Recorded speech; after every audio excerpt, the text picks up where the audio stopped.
Hey, it's Deborah Poneman, founder of Yes to Success, and I'm back from India and recovered from jet lag.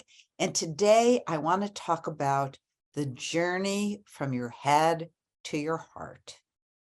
In your travels through the world of personal transformation, you've probably heard more than once a variation on the theme that the longest journey one must take is from the head to the heart.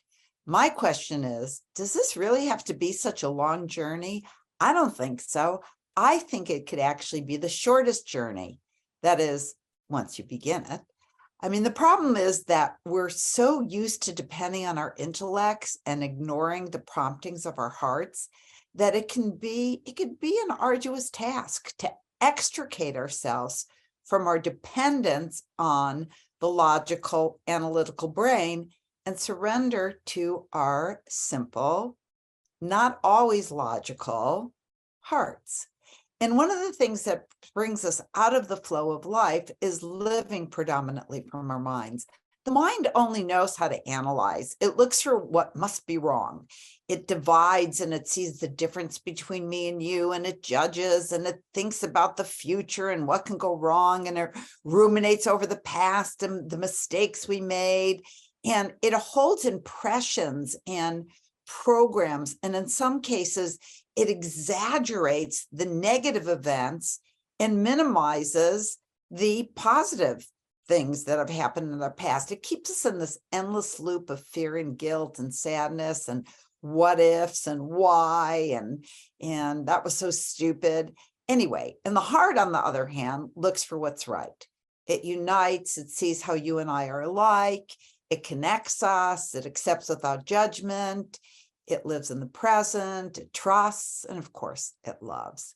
So the journey from the head to the heart can also be difficult because we somehow believe that if we move out of the mind and live from our hearts, we'll lose control, when the truth is that the only way to really have control is by giving it up. Again, I ask you, do you really have greater knowledge about how to run your life than that higher power that has like that 360-degree, 40,000-foot view? Actually, it has an infinite view, a higher power that always has your back, that will never lead you away from your good. And here's the exciting part. All you have to do is consciously, physically move your attention, move your awareness from your physical head to your physical heart. It's so simple.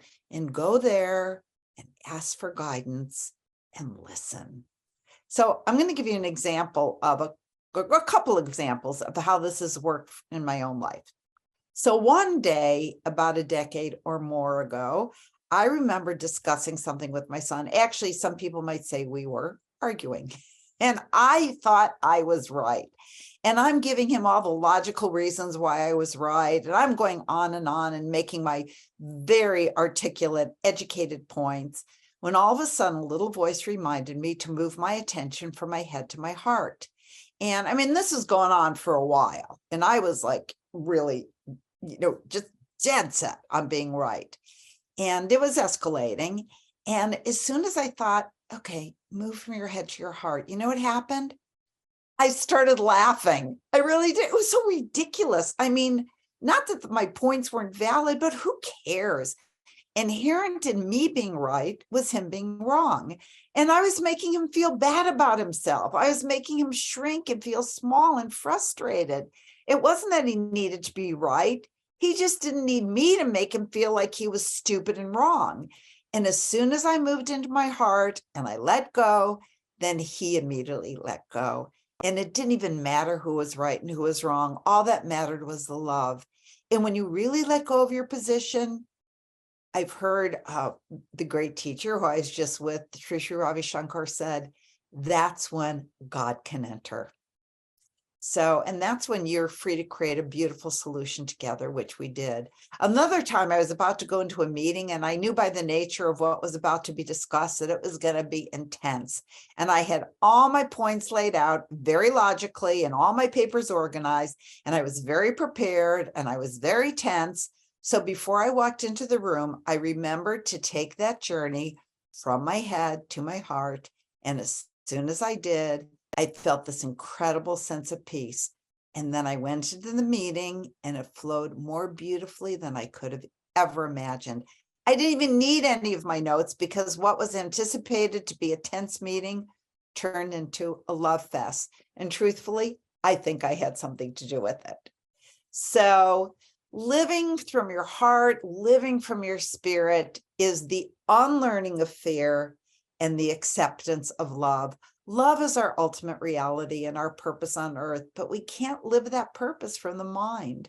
And I want to end with a quote from the Bhairava Tantra Sutras that goes, "However your mind wanders, wherever you journey, return to savoring the luminous space of the heart. Again and again, return to where the breath meets, fuses, and the breath transforms into each other. Rest the attention in your blessed core and continually be reborn into the thrill of a new world."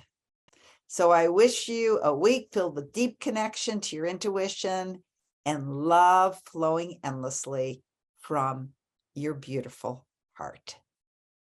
Sending you love.